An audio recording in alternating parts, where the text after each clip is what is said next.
तुमच्या हातालाही सलाईन दिसते त्याच्या हाताला सलाईन, आणि तरी तुम्ही एवढे इंटरव्ह्यू देताय आणि त्यात तुम्ही हा वेळ काढला त्याबद्दल पहिले तर खूप खूप धन्यवाद. म्हणजे मी आज देशातल्या सगळ्यात मोठ्या कॉक्रोचचा इंटरव्ह्यू करतोय. हां, वन ऑफ द कॉक्रोचेस. ते तुम्ही तर कॉक्रोचची एक मोठी फौज उभी केली ना. त्यातलंच मी एक. म्हणजे मोठा कॉक्रोच नाही, त्यातलंच मी एक. छोटे छोटे बरेच बघितले आम्ही त्यात जंतर मंतर. हो. तिथे खूप खूप लोक आलेले होते. पण आम्ही एक बघितलं की आतापर्यंत असं वाटत होतं की कॉक्रोचला लोक भितात, पण पहिल्यांदा तुम्ही असं दाखवलं की कॉक्रोचला सरकारही घाबरतं. हो, आणि म्हणजे या देशाच्या तरुणांनी जे करून दाखवलं ते म्हणजे हॅट्स ऑफ टू देम. म्हणजे मलाही अपेक्षा नव्हती. जेव्हा हे सगळं सुरू झालं मला ना अपेक्षा होती ना कल्पना होती. मी माझ्या स्वप्नातही विचार नव्हता केला जेवढे सगळे तरुण रस्त्यावर उतरतील आणि रस्त्यावर उतरून जी सरकार म्हणायची की सरकारमध्ये इस्तिफे होते त्या सरकारकडून राजीनामा घेऊन टाकेल, तर यांनी जे करून दाखवलं आहे ते ऐतिहासिक आहे. मी आत्ताच्या सध्याच्या परिस्थितीवर येतो.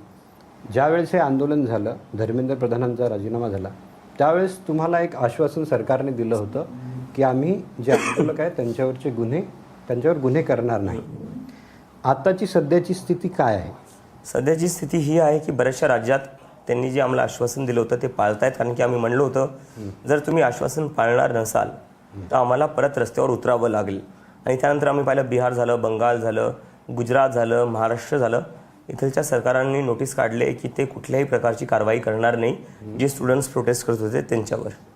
नाही, पण बघ काही ज्या बातम्या आल्या की काही आंदोलकांना अजूनही त्यांच्यावर गुन्हे दाखल होत आहेत. काही नोएडातल्या जे लहान लहान मुली होत्या त्या बातम्या आल्या. मी नाही, त्यांच्यावरही काम चालू आहे आमचं. हां, जसं दिल्लीचं बाकी अजून दिल्लीचेही केसेस वापस व्हायच्या बाकी, आम्ही त्यासाठी त्यांच्याशी निगोशिएट करतोय आणि आम्ही त्यांना सांगतोय जर तुम्ही ऐकलं तर सरकारसाठीच बरे, कारण की तरुणांचा हा राग शांत झालेला नाही आहे. जर तुम्हाला असं वाटत असेल एका राजीनाम्यानंतर राग शांत झालाय, तो राग शांत नाही झालाय.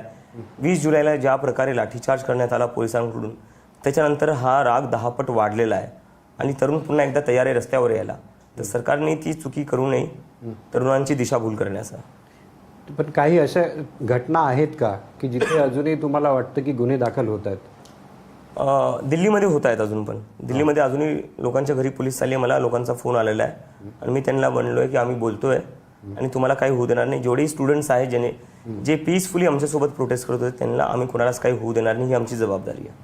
विशेष करून आम्ही बघितलं की जे गुन्हे दाखल होत आहेत त्यातल्या आता ज्या काही बातमी बाहेर आल्या होत्या त्यात त्या ज्या आंदोलकांनी शिव्या दिल्या होत्या त्यातले काही आंदोलक आहेत ज्यांच्यावर ते गुन्हे दाखल होतात, त्यांच्याबद्दल मग तुमचा काय स्टँड आहे?